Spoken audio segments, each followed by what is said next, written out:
చూడండి అమ్మాయిలు, నాట్యం అంటే కూడా ఒక కళ.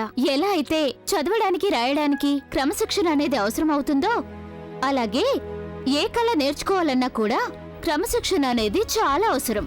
ఇలా మాత్రం అనుకోవద్దు, ఏదో డాన్సే కదా నేర్చుకుందాంలే అని మాత్రం అనుకోవద్దు, ఎప్పుడూ అనుకోవద్దు. ఎంతో మంది తమ జీవితాన్ని అంకితం చేసేశారు, కళని దైవంగా ఆరాధిస్తూ ఉంటారు. అర్థమైందా మీ అందరికీ? Very good. ఇప్పుడు నేను మీకు ఒక గీతం వినిపిస్తాను.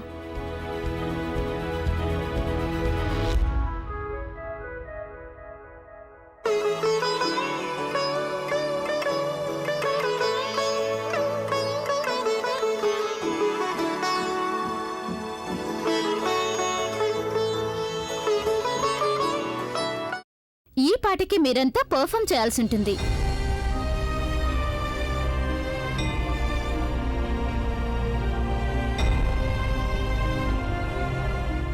సాగర్ తన మిత్రులంతా కొత్త పాటలకే డాన్స్ చేస్తారు.